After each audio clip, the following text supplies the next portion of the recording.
Everybody out there in YouTube land, where you at? So, I was watching a little bit of Ed's Hangout here, link in the description. Um, and I don't know, man. It's got me a little fucked up because when you see somebody and they're getting ready to screw something up, and should you tell them anything? Or just let them screw it up. I'm thinking I should say something because that's not just Ed's shit. You know what I'm saying? And Linda doesn't deserve to get her house all torn up by Ed. So in this video, Ed's telling you how he's a plumber and Ed's a roofer and he's a trim carpenter, and he does cabinetry, which is like the same thing, I think. I don't know. Listen, I'm going to let you know right now. I don't know anything about carpentry or anything like that, or about wood in general, okay? If I had to do some kind of carpentry shit, well, see, I'm not like y'all. I would just call Yoda up, Will. I would call Will Galvin because he knows what the fuck he's talking about. I wouldn't listen to fucking Ed, Ed's not a fucking carpenter. Ed doesn't know, but I know enough to know that Ed is an idiot and Ed doesn't know what he's talking about. So you could just pick about anything that he says and say he's wrong and have about a 99% chance of being right by saying that Ed is wrong. But like I said, Ed's a plumber, he's an electrician, he's a roofer, he's an engineer, he's a butcher, he's a baker, he's a candlestick maker, he is a construction worker, he's an Indian, he is a Leatherman biker, okay? And he's in the Navy. Ed is the village people. Okay, like I said, I don't think Miss Lynda deserves to get her house screwed up. That's the only reason I'm saying anything. So, yeah, we're redoing the kitchen and the bathroom, actually. We're redoing a lot of things. It's a long story. Tell us about it, I Ed. bought this flooring, it's like pergo flooring and parquet or whatever. It was Mohawk flooring. Several years ago. Yeah, I do the work myself. I've been a remodeling contractor for the better part of 30 years and been in Tell us more. construction all my life. There's no problem to do other than the physical pain of the job. But Listen I to this bought crazy this idea. flooring several years ago and we just never got to it. And I've got one, two, three, four, five. I've got 6 brand new doors in the garage with hinges to hang. Now This is genius, y'all. the stain's probably okay, but Paul, your thing, it snaps together easy sometimes until you get in a situation where you're under. Anyway, Ed goes on to tell how he's going to redo the cabinets. So, what Ed's plan is to use that flooring that he's got, just stick it on the cabinets, and that way everything will match. Okay? This reminds me of a guy I used to work with. He kept telling me about this shed that he was building. So he was very proud when he finished the shed, and he wanted me to come see it. And it was all made out of corrugated sheet metal. And for the roof, like where the peak was, he had the corrugation just going and he just bent it along the corrugation. You know what I'm saying? Like horizontally. And just had it flopped over like that. And I was like, wow, man. And I was thinking to myself, like, how's the water gonna? That's not the way it's supposed to be. He's like, yeah, that's why I had to do. And I was like, yeah, well, that's great, man. He's like, yeah, look what else I used it for. And he had like doors on the shed. And he had like some strips of the corrugated to where it would like a hinge, but it would just slam shut. And I was like, man, this is great. You didn't waste anything, kind of like how a Native American would do it. Now, some of y'all might be thinking that I'm just making that up, right? That Ed's not that stupid, right? Well, you would be wrong. Soda pop actually, once you get going, it is fun. Once fun you tearing get on shit a up. roll and you get working, even though even though it's work and it's like I'm not. It ain't no fun when you sober up. Anymore. I was in it for so long because I love doing it, and I love being a trim carpenter, and I love being a plumber. I love being an electrician, and no, I'm not gonna put in new cabinets. I'm gonna reface the cabinets with the flooring. I'm gonna reface them. I don't have the money to buy new ones. I've got actually the oak out in the garage to build them. Right. I could build them, but yeah, I don't sure need you could. to. All I need to do is reface them. And actually, what I'm going to do is I'm going to reface the front of the cabinets, the stiles and rails, with what's left over of the Mohawk flooring. Which I'm pretty sure is like linoleum or some shit. You know? That's kind of, look, you go up in there, you think about it. You know, like Ed could get some of that, what's that fucking shit you put on the floor to make that linoleum shine? That slick. Well, really, you could just get like some WD-40 and wax the fucking, wax the linoleum down. I remember like when I was younger, we'd get Pledge or WD-40 and put it on a piece of linoleum and like, break dance and spin and shit like that.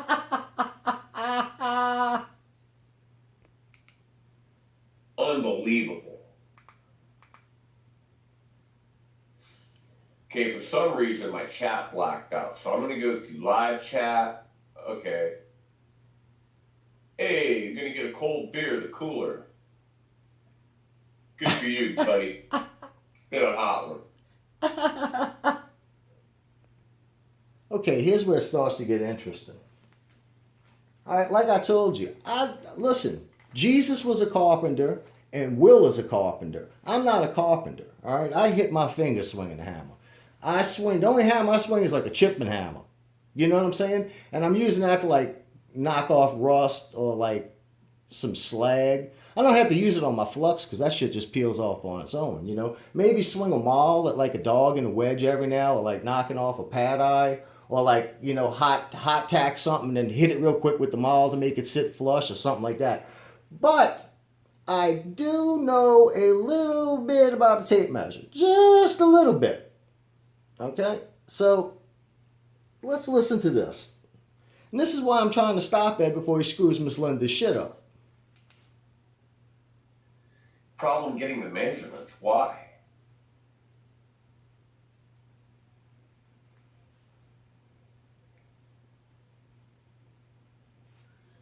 You measure to the end, and then the back of the miter, the back side of the miter, starts there. So you're gonna extend the thickness of the material beyond that last measurement on your miter. Wait up, what?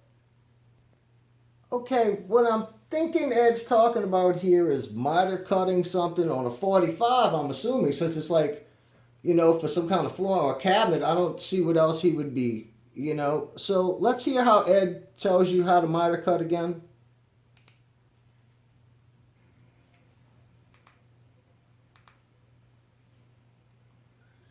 You measure to the end, and then the back of the miter, the back side of the miter, starts there. Right. So you're gonna extend the thickness of the material beyond that last measurement on your miter. Extend the measurement, the thickness.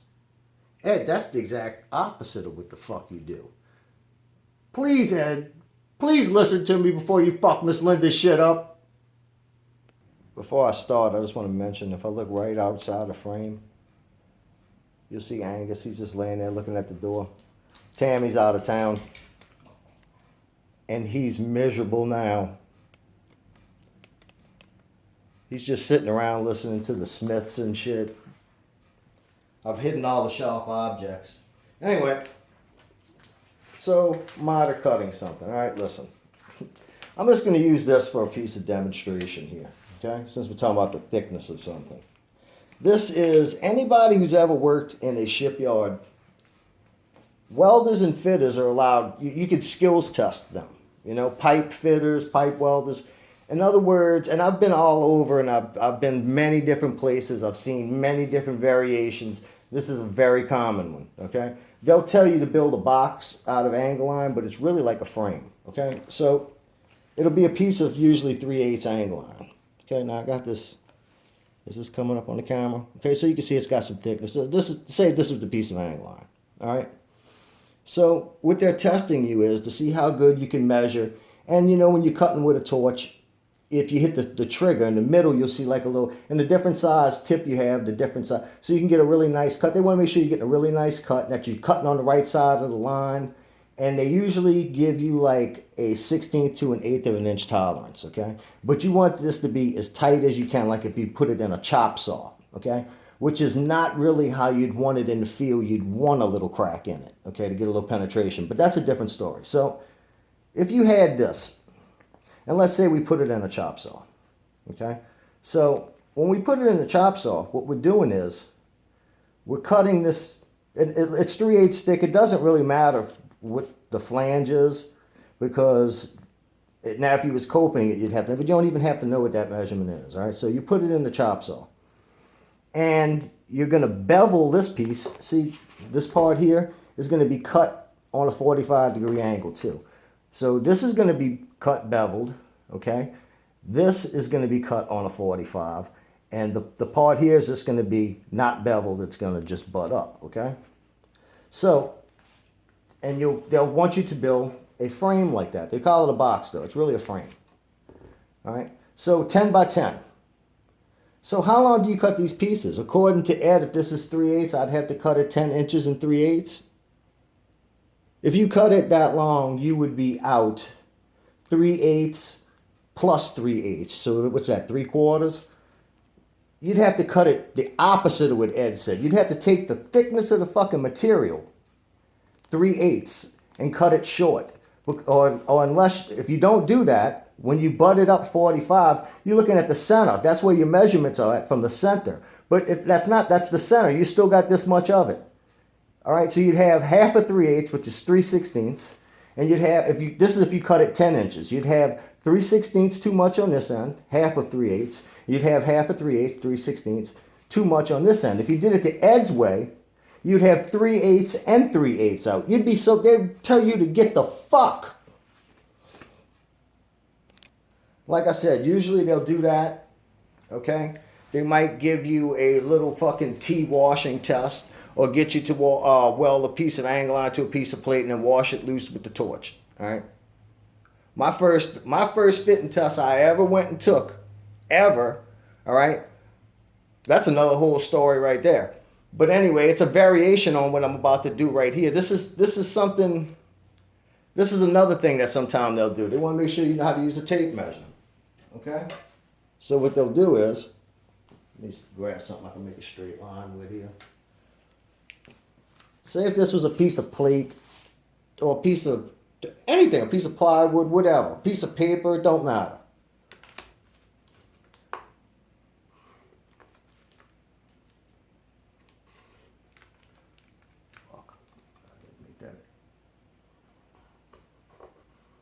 Just draw out a random fucking triangle.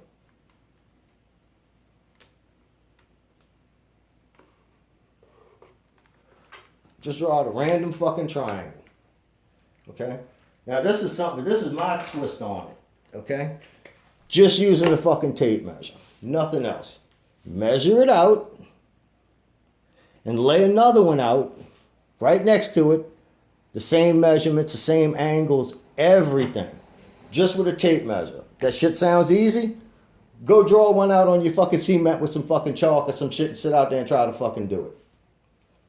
Ed, if you can figure that out, if you can tell me how to fucking do that, I will leave you alone. And listen, I'm so sure of it. I don't think anybody Ed fucks with could do this. I seen Ed, this video's still up. It's one of his hangouts. It was Duncan's birthday hangout that Ed hosted. Ed was trying to figure out a radius of his fretboard. He didn't know how to figure out a radius. So Duncan started to explain it to him. Okay, here's a radius. All right.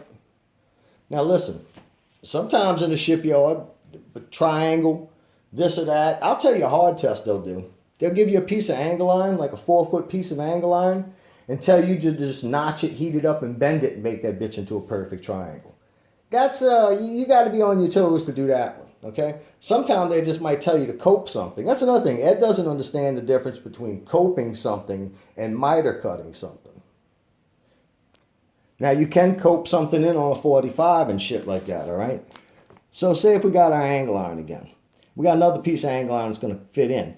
We're going to have to cut the flange on the bottom one because it's just going to fit in. In other words, it's going to be like this, but this part's going to be cut off, and you're going to have to put a little radius. See, when you're doing structural work, they'll have you cope in a piece of I-beam, sometimes cope it in on a 45.